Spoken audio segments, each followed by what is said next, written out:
Hello guys, ഇത് ഇരിട്ടിന്ന് പേരാവൂരിലേക്ക് പോയ വഴി 2 കിലോമീറ്റർ വന്ന് കഴിഞ്ഞാൽ കാണാൻ പറ്റുന്നൊരു സ്ഥലമാണ്. ഇവിടെ വന്നു കഴിഞ്ഞാൽ നിങ്ങൾക്ക് ബൈക്കിൻ്റെ പാർട്സുമായിട്ട് ബന്ധപ്പെട്ട എല്ലാ കാര്യങ്ങളും ഇവിടെ കിട്ടും. ബൈക്കെല്ലാം ഇങ്ങനെ നിർത്തിയിട്ടിട്ടുണ്ടാകാം. നിങ്ങൾക്ക് ഏത് പാർട്സ് വേണമെങ്കിൽ കാണിച്ചു കൊടുത്താൽ അവർ അയച്ചു തരും. ഞാൻ മുമ്പ് ബൈക്കിൻ്റെ പാർട്സ് മേടിക്കാൻ കോയമ്പത്തൂരാണ് പോക്ക്. അവിടെ കിട്ടാത്ത പാർട്സ് പോലും എനിക്ക് ഇവിടെ കിട്ടിയിട്ടുണ്ടായിരുന്നു. എന്നിട്ട് പോലും ഇവിടെ പാർട്സ് മേടിക്കാൻ ആൾക്കാർ വരുന്നത് കുറവാണ് തോന്നുന്നു. അതൊന്നുകൊണ്ട് വെച്ചാൽ കൂടുതൽ ആൾക്കാർക്ക് ഇത് അറിയില്ല തോന്നുന്നു. അതുകൊണ്ട് തന്നെയാണ് ഞാൻ എൻ്റെ യൂട്യൂബ് ചാനൽ ഇടാൻ കാരണം. ഇരിട്ടിയിലുള്ള ടീമിനെ പോലും ഞാൻ കോയമ്പത്തൂർ ബൈക്ക് പാർട്സ് മേടിക്കാൻ വന്നിട്ട് കണ്ടിട്ടായിരുന്നു.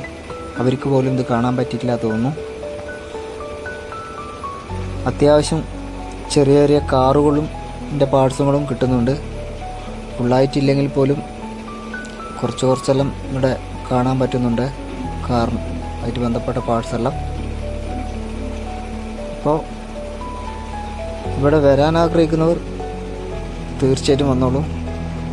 ബൈക്കുമായിട്ട് ബന്ധപ്പെട്ട പാർട്സ് എല്ലാം ഇവിടെ കിട്ടുമെന്നാണ് പ്രതീക്ഷ. അപ്പോൾ ഇനിയും ഇതുപോലെ ഒരുപാട് സ്ഥലം ഞാൻ നിങ്ങൾക്ക് എൻ്റെ യൂട്യൂബ് ചാനലിൽ ഉൾപ്പെടുത്തും. അപ്പോൾ സബ്സ്ക്രൈബ് ചെയ്യണം, ബെല്ലൈക്കൻ അമർത്തുമെന്ന് പ്രതീക്ഷിക്കുന്നു. അപ്പോൾ ഓക്കെ ഗായ്സ്.